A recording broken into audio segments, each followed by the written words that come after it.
Alors, je vais conclure rapidement. La première chose que je voudrais vous dire, c'est que moi, je trouve que ça fait du bien d'entendre tout ça. Et pour ma part, je repars regonflé à bloc. Je ne sais pas qui est-ce qui disait ça tout à l'heure, mais je crois que c'est vrai. Je ne sais pas si c'est pareil pour vous, mais en tout cas, moi, je repars avec non seulement plein d'idées, mais plein d'envie. La deuxième chose, c'est qu'il faut qu'on sache aussi un peu balayer devant notre porte en tant qu'avocat. Et on en parle notamment à propos des demandes d'aménagement de peine ab initio, mais ça existe aussi devant les juridictions. Je vais vous livrer une toute petite anecdote. Avec Maëlys, ma collaboratrice, on a plaidé un dossier à la cour d'assises de Rennes pour une jeune femme qui était poursuivie pour un homicide, des coups et blessures ayant entraîné la mort sans intention de la donner. Et ça faisait 7 ans qu'elle était libre, elle n'avait pas fait un jour de détention, quelques mois, je ne me souviens plus, mais enfin toujours est-il que ça faisait 7 ans qu'elle était libre. Et le but de l'opération, c'était qu'elle n'y retourne pas. Et même si elle prenait 1 mois de prison, elle partait.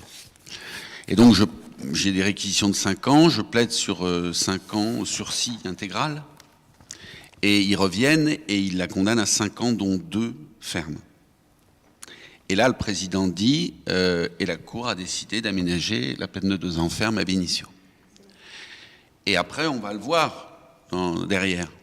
Et il me dit, au niveau de la tenue d'audience, c'était tout à fait bien, il fait le compliment habituel, on y croit pas, on s'en fout, c'est pas grave. Toujours est-il que, et il me dit, il y a une chose que j'ai vraiment pas comprise et que je regrette. Et je lui dis quoi? Il dit, pourquoi vous ne l'avez pas plaidé, l'aménagement ab initio?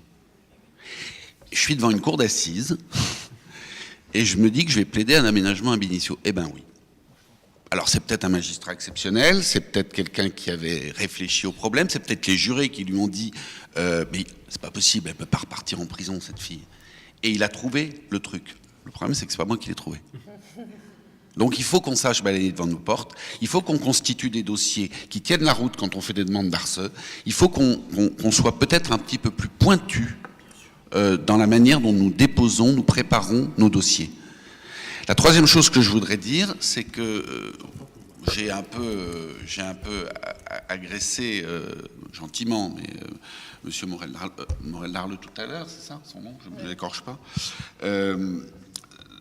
Parce que finalement, il nous parle beaucoup de sociologie.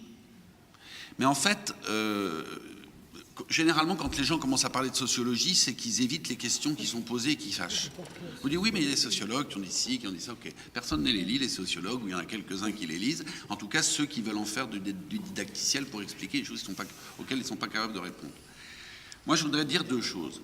Première chose, on ne peut pas continuer à fonctionner dans un certain nombre de cas sur l'ascenseur émotionnel. L'ascenseur émotionnel, pour un détenu, c'est quelque chose qui est terrible. Et je vais vous donner 2 exemples. Premier ascenseur émotionnel, mercredi soir, on vous tape sur l'épaule, on vous dit demain, pactage, c'est fini, enfin on croira à l'armée. Demain, pactage, c'est fini, vous sortez, fin de peine. Le gars, il arrive, il prépare ses affaires, il arrive à 9h au greffe, on lui dit ah non, excusez-nous, on s'est trompé.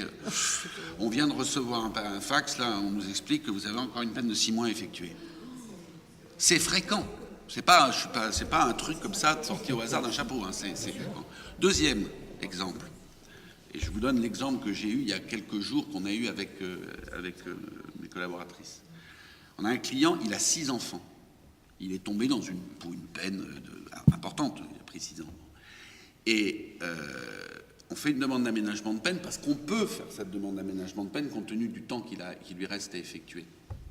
À partir du moment où on dépose la demande d'aménagement de peine, hier ou avant-hier, il est au Havre. C'est-à-dire qu'il est au Havre. Il a été transféré au Havre. C'est-à-dire qu'il faudrait, et là on est sur du pratico-pratique, hein, si, quand on dépose une demande d'aménagement de peine, qu'elle est enregistrée, il n'y a plus de transfert. Voilà. Ça c'est une mesure qui est facile à faire, en tout cas qui est facile à comprendre. Je ne pense pas que ça coûte beaucoup de sous. Le problème, c'est qu'aujourd'hui, au Havre, ils doivent être à 175% au lieu d'être à 200%. Et du coup, il y a des places. Enfin, il y a des places, on pousse les matelas. Mais il y a des places, et du coup, on les fait partir là-bas. Et le gars, il a 6 gamins qui sont là, sa femme, elle est ici, et il va partir au Havre, et on ne sait pas comment on va faire. Donc, ce que je veux dire, c'est que le troisième point, l'ascenseur émotionnel, c'est vraiment un travail sur lequel on doit œuvrer tous ensemble. Et je pense que peut-être sur ce point-là, les magistrats peuvent nous aider, comme Mme Ganarino nous expliquait tout à l'heure pour les harceux, comme Catherine Ardaillon-Liénard, qui est une exception en la matière. Je ne dis pas pour la flatter, on se connaît depuis suffisamment longtemps. On aimerait bien en avoir plus comme ça. Comme toutes les associations qui travaillent et ceux qui ont été présents aujourd'hui, comme les espèces de cris du cœur, j'allais presque dire de gueulante pour me mettre à son niveau de Pierre Botton tout à l'heure, mais qui nous arrache le cœur quand il nous dit des choses qui sont vraies, eh bien moi je dis que des colloques comme ça, on a raison d'en faire, on va en refaire, et je voudrais beaucoup remercier les intervenants, et plus particulièrement Maxime et Fabien, qui ont énormément travaillé pour que ce colloque vous satisfasse. Je termine sur un point pour vous dire que il y a une caméra dans le fond là-bas. C'est tout simplement parce que ce colloque a été filmé, et comme nous avons créé depuis 10 jours une chaîne YouTube sur le compte Facebook de l'Ordre, vous pourrez retrouver toutes les interventions de ce colloque montées. Hein. Ça ne veut pas dire que vous auriez pu vous dispenser de venir.